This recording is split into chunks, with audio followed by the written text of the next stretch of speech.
I'm Iola, Mel, Barney, and I did grow up in Carlton, but my dad worked on the railroad, and he was transferred my senior year, so I came to stay with my sister the senior year, and so my senior year was spent in Shickley, which was the best of my life.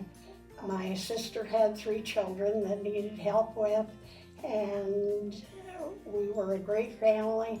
My dad lost his wife when I was 3 years old, and we had a roof over our head, and we had food to eat, but he had to work hard. He worked on the railroad. Carlton was a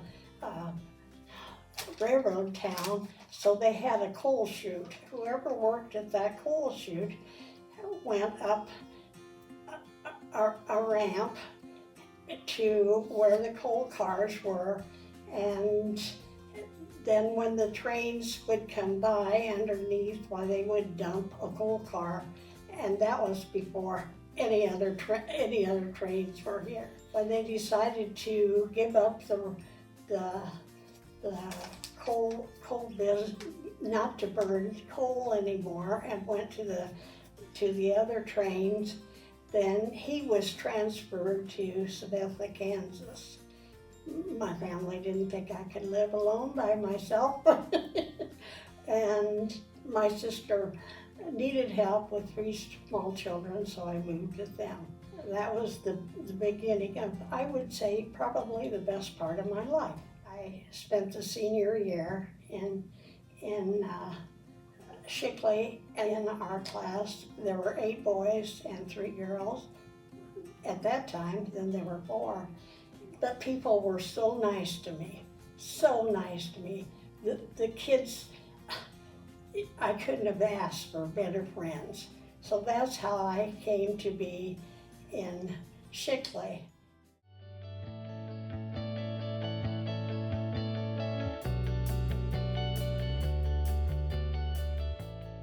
My classmates were so much fun, and we did everything together. But they did the hungriest things. Greatest memory I have of the togetherness was we had some standardized test. This was a big thing. The standardized test was coming out. We had 2 boys in our class. They are deceased, so they are resting in peace right now. But anyway, they worked as part-time office managers. The superintendent was in charge of us, and he lost the answers to this standardized test, and they could not find those, and everybody was on learners. Everybody was so upset. But eventually, these 2 wonderful boys, they were role models, came up with it, and they were big heroes. We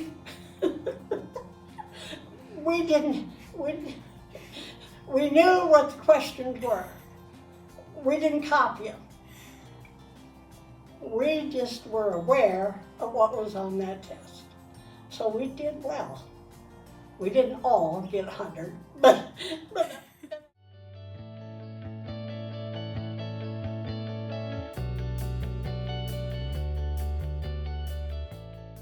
just exactly like the old-time pictures. You didn't see any red buildings or whatever. The whole street was filled with it. There was a carpet shop. There was a hardware store, a very progressive hard store, and 2 grocery stores when I first came here. Shoe repair shop and a harness shop and everything. Every building was filled. We had a roller skating in Shickley.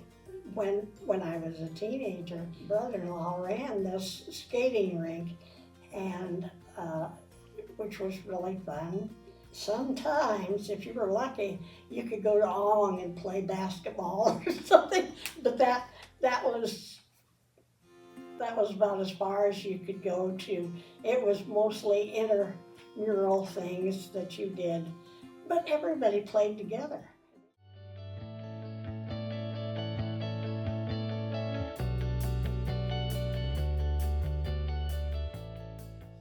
The servicemen were coming home and they were ready to settle down, and that's how I met Don Barney, and the rest of the story you probably know. And then we got married and incidentally raised 5 families here, working at a rest home when they were in dire need. Kind of worked at the training school in Geneva while my kids were going to college. You know about the cost of college. We're so grateful for things that you did for them. In the training school, when I was there for a couple years, were sheltering gang members because they couldn't find a place that was safe enough for them. And I thought, my children never had to worry about that. But I think it's a great place to live. Raise some great kids. I'm grateful for this community because it gave me a new purpose in life.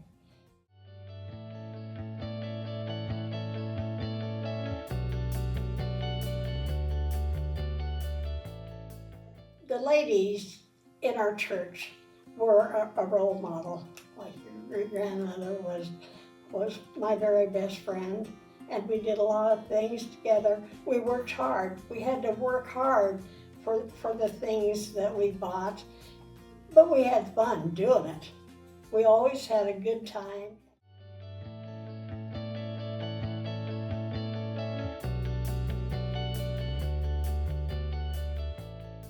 Well, I think it was the people, because you couldn't help but be happy here. Well, first of all was the family, and my children all went to school here. I'm proud that, of course, my family would have to be, and that they turned out. I just plain like the people. I liked what was going on. I am proud of the young people that have come back and have started business here when they were living the life that they thought would be so wonderful when they got to Lincoln. And when they got there, they realized it wasn't all peaches and cream. It was hard.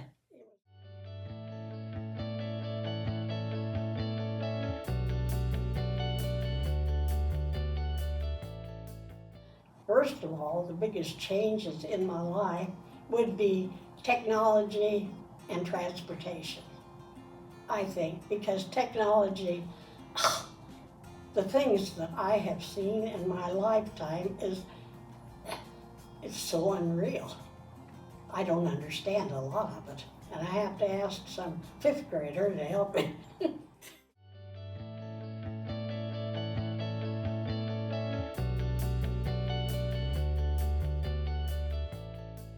I'd probably go pull weeds or do something outside, because I really do like being outside. Yes, they do question me being outside, but I do have technology. I have a cell phone.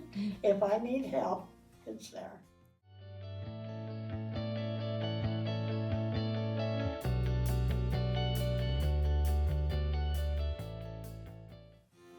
I just think it's a great community. It's a clean community. It's a friendly community. You walk down the street and somebody will say, "Oh, good morning, Iola," and I think, wow, who is that? Everybody knows me.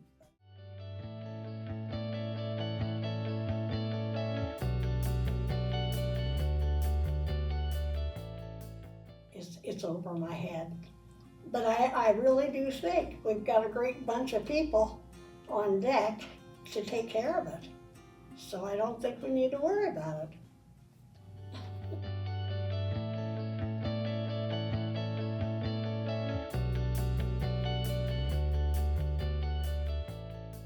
Don't judge. Don't judge, because some of the things that I worried about way back never ever happened. They never ever happened. And sometimes change is good. I feel like school has maybe taken over priority of church. And some of it's good. And some of it's bad. Not bad, but different. And you just roll with the punches. I don't know what you can do about it. So